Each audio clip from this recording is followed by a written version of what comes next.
L'édito politique sur Europe 1 avec Le Figaro. Bonjour Vincent Trémollet de Villers. Bonjour Dimitri, bonjour Anissa, bonjour à tous. Vincent, la loi sur le narcotrafic a été adoptée hier définitivement. Dans le même temps, les forces de l'ordre et l'autorité judiciaire continuent de rechercher les auteurs des attaques de prison.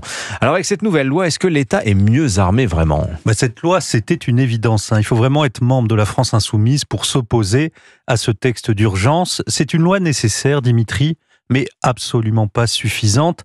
Ce n'est pas la qualité ni l'ambition du texte qui est en cause. Mais si j'ose la comparaison, le narcotrafic dans notre pays, c'est la seringue dans laquelle se concentre le poison mortel de tous nos renoncements.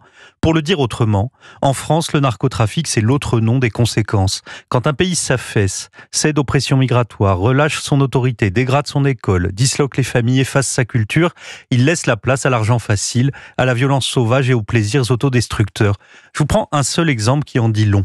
Au début des années 80, le conseil municipal d'une petite ville de la Sarthe avait pour souci la multiplication des alambics dans lesquels les habitants faisaient leur propre alcool. Aujourd'hui, cette même ville est confrontée au trafic non pas de cannabis, mais de cocaïne et même de crack.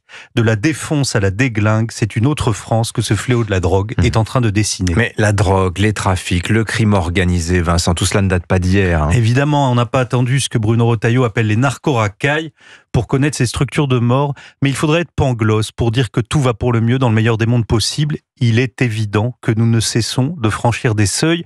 Nous sommes passés en 50 ans de Borsalino à Bac-Nord. On trouve désormais des écoles de Marseille à Saint-Ouen où le petit Nicolas et ses copains peuvent marcher dans la cour sur un sachet de poudre. À Rennes, des quartiers apprennent à vivre avec le bruit des kalachnikovs. De Nantes à Grenoble, les braves gens croisent dans leur vie quotidienne l'un des 3000 points de deal qui gangrènent notre pays. Étienne Blanc, l'un des rapporteurs de l'enquête parlementaire à l'origine de cette loi, rappelle les liens évidents entre drogue, terrorisme, trafic d'armes et prostitution. Les délinquants prédateurs ont installé des péages à l'entrée des cités, tracé des frontières invisibles pour se partager le territoire. On a vu il y a quelques mois la DZ Mafia faire une conférence de presse menaçante, comme autrefois le FLNC. Et ce sont les petites mains de ces gangs qui tirent aujourd'hui sur les prisons et menacent les gardiens et leurs familles. En fait, c'est l'État lui-même qui est défié et il donne malheureusement l'impression d'être complètement débordé. Et c'est aussi, Vincent, parce que l'État riposte qu'il est attaqué. Oui, les ministres de l'Intérieur et de la Justice font ce qu'ils peuvent, mais encore une fois, leur loi n'est qu'un préalable. Le véritable sursaut devra être d'une toute autre ampleur. Il exige que l'on rende enfin aux mots leur sens. Le mot de frontière d'abord, sans lequel il est impossible d'empêcher les trafics. Là où il n'y a pas de frontière, nous a prévenu Régis Debray, il y a un état de guerre. La sanction ensuite qui devrait être immédiate et impitoyable, du gros bonnet aux consommateurs, en passant par les vendeurs, les guetteurs, les transporteurs. L'éducation, qui élève l'homme au-dessus de ses pulsions.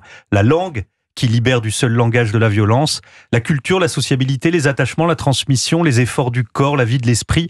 Toutes ces richesses immatérielles qui délivrent du nihilisme et surclassent, sans convoquer la morale, les paradis artificiels. Vous savez, Dimitri, nos narcotrafiquants n'ont pas seulement fait dans notre pays plus de 100 morts en un an, ils posent à notre société disloquée, déboussolée, déprimée, la question de sa propre survie. L'édito politique sur Europe 1. Merci Vincent Trémollet de Villers.